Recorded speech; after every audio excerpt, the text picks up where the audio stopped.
Hello and welcome to Entirely English. In today's video, we are going to be looking at some of the myths and stereotypes spread about Britain, mostly by YouTubers who don't know what they're talking about.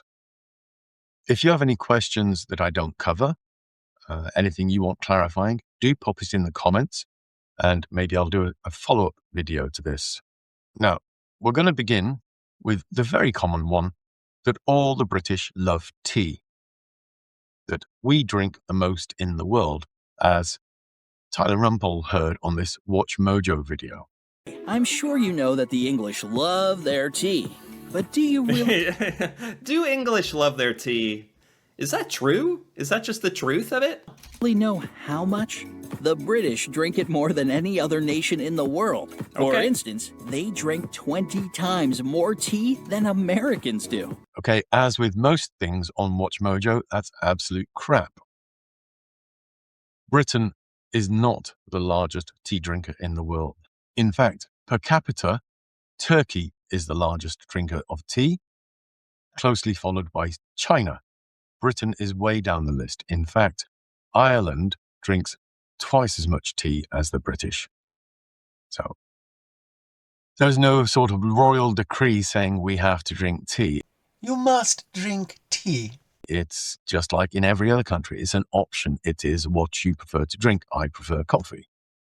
In fact, if you go back in history, coffee was the national drink of Britain many years ago. You're probably aware Ceylon is very famous for exporting tea. It was one of our territories in the past. But prior to the 1870s, it was actually a coffee plantation. All the forests were cleared and coffee was planted. In the 1870s, more than £100 million worth of coffee was exported from Ceylon.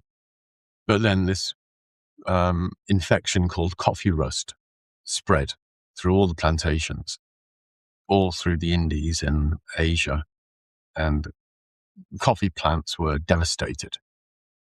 Coffee production was moved to South America, and we found that tea was a viable plant to grow on these old plantations. That's when tea became very popular. And of course, the Americas are still famous for coffee now, although coffee rust has begun to appear there. But that's enough of that history lesson. So in the past, coffee was our national drink.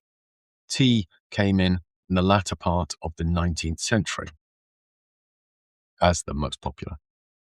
All right, back to these myths. Another one that occurs so often is the dual tap thing. People saying, oh, they're so in the past in England. They have 2 taps in the bathroom and in the kitchen.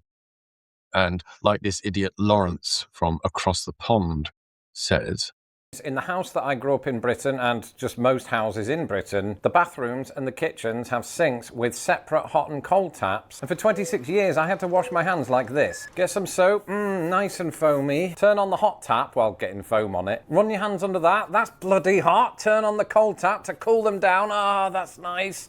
That's really nice. It's actually getting a bit too cold now, and they're done. So every house in the UK, every single one, has 2 faucets? and you get lots of people saying, oh, you've got to put your hand under this, under this, under this. Well, there is a basin. You can put hot and cold water in the basin to get the temperature you want. Incidentally, in the bathroom, it's a basin. In the kitchen, it's a sink. Goes back to the days before we had plumbing and there was a basin and jug. You've probably seen it in things like Downton Abbey. And they pour water from the jug into the basin and wash. All right, so as I was saying, these 2 taps, it is a myth.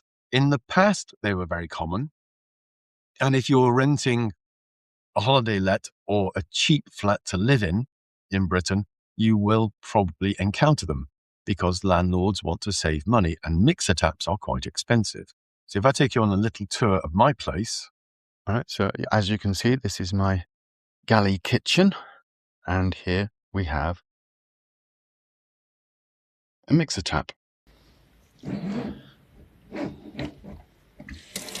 Hot and cold and spray. The only disadvantage with this is I can't be, for example, filling the bowl with hot water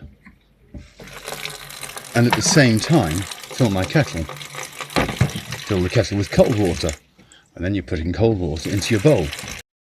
So, yeah. For that reason, I would prefer to have individual taps in here, hot and cold, so I can do my dishes and fill the kettle, or fill a bottle, or do two different things at the same time.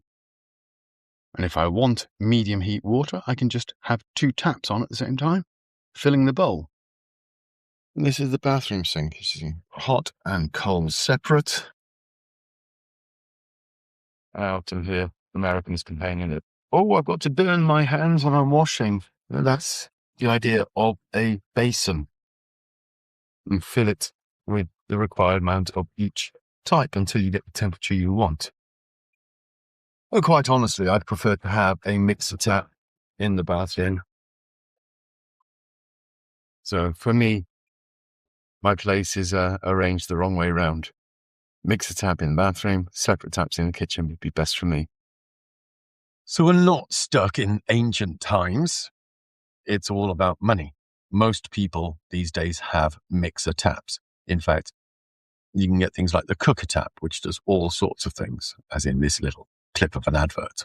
With a cooker tap, you always have 100 degrees boiling, filtered, chilled and sparkling water, all from one tap. And then staying with the kitchen, we have the washing up bowl. Again, Americans seem to think this is very strange.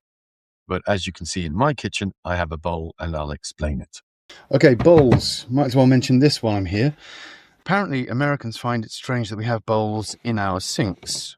Washing up bowls. Do you remember the movie Inception? It must have been a huge hit in the UK because similar to how Leonardo DiCaprio enjoys dreams within dreams, British people enjoy sinks within sinks. I'm sure someone somewhere uses washing up bowls in America, but we have yet to see it. This in contrast to in the UK and British homes abroad, where we have seen washing up bowls in every kitchen that we have entered.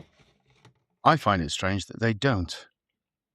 Because the bowl, well, originally, when the sinks, like the butler sink, were made of china, it would be very easy when you dropped a cup in for it to break. The plastic bowl saves them. It also means, like I was talking about with the tap, that you can do two things at the same time. You can multitask. You can have this filled with your breakfast dishes, but take it out and then use the bowl for peeling potatoes or something. So multitasking. All right. And just to validate, it's about the price you're paying on rental. If you look at these flats that the beautiful lady from Love and London viewed in London when she was looking to buy, you can see each of them has the mixer taps in the bathroom and in the kitchen, because these are quality flats.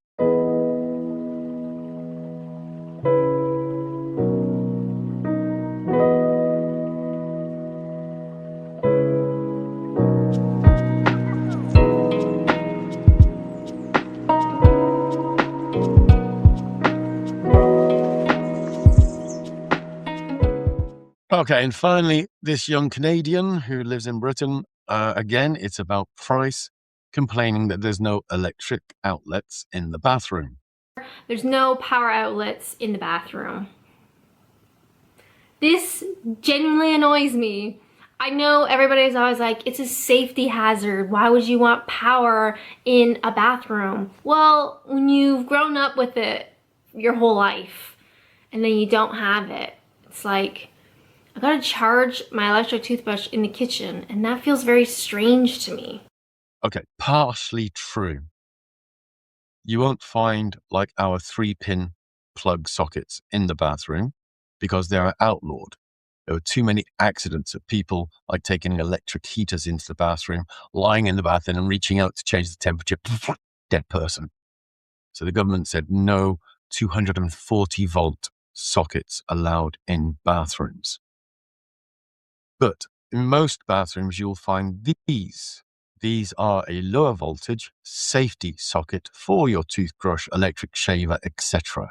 And again, it depends what you're renting or how old the property is. Many places, I won't say most, but many places these days have these electric outlets in the bathroom. All right, that's all I wanted to cover for today because these things get me very annoyed. They're spreading lies, as it were. So again, any thoughts you have, any questions you have, things that you've seen on YouTube videos that you think that surely can't be right, pop it in the comments and I'll attempt to answer them. Okay? If you enjoyed this video, do click the like button.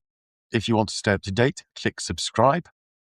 If you know anybody who'd be interested in learning about the British or is looking for English lessons, do please share it with them. And do please come back next time. Have a lovely week. See you soon. Bye-bye.